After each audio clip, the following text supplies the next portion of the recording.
We start with CVS expanding its healthcare reach. Paul Seegert is a managing partner at PCS Advisors. That's a health benefits consulting firm. Paul, thanks for being with us.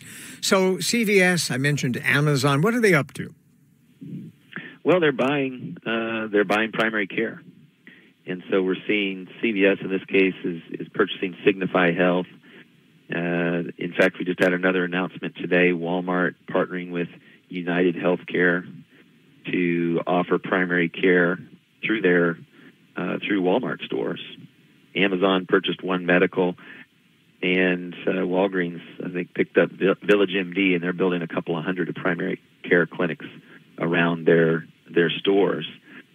And the challenge that I see, or the kind of concern that I have, is that as we've seen more consolidation in healthcare, it doesn't seem that it leads to efficiencies that get passed on to the consumer.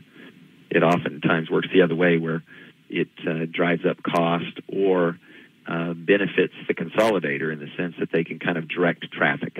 Right. So healthcare is a big money machine, and they can make a whole bunch of money off of this.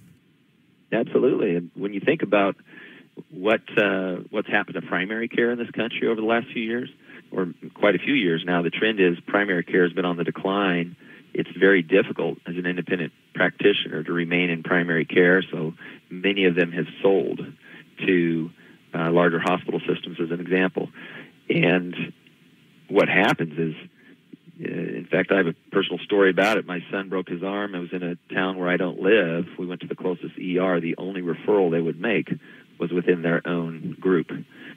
We weren't going to go back to that area for his ortho care, but that was kind of that's an indication or a little story of kind of how the system works. If you own primary care, you own the gateway into the specialties where real money gets made, or you can funnel the people to your pharmacy to get their prescriptions, that kind of thing. Yeah, I was going to say, so basically the name of the game now is you don't feel well, so you go into, say, CVS or their subsidiary, you see their doctor prescribes the medication that you then get at their pharmacy, and then if you need any follow-up stuff, you go back to, it's like this closed loop. Right? You can also get some Skittles at the counter on the way out. Some Skittles on the way out. But here's what I find kind of interesting. I mean, in this country, so many people they get really riled up at any suggestion, for example, of having socialized medicine like they have in Europe, for example.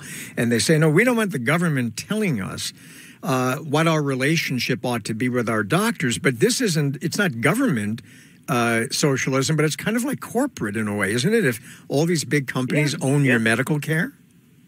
Well, what we're allowing to happen is an oligopoly at best, where you have, think back prior to the Affordable Care Act, and my comments aren't for or against the Affordable Care Act, but what we saw happen was consolidation as a result, or at least at the same time frame, where we're down to just 4 or 5 big insurers around the country, as an example.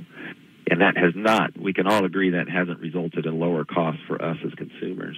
You see the same thing when a large hospital system goes into a rural area and buys up the small hospitals.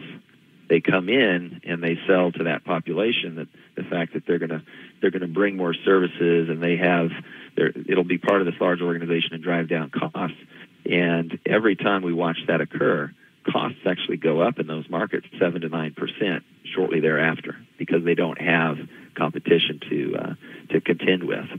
And we're allowing that to happen, as you say. It may, regardless, it's coming maybe from a corporate standpoint, but we're still watching competition decrease, and large corporations create these vertically integrated healthcare systems that do generate lots of profit, but do not result in lower costs. Amazon Pharmacy is a good example of that. It did not impact pharmacy costs in a downward way at all. Paul Seegert, managing partner, PCS Advisors. And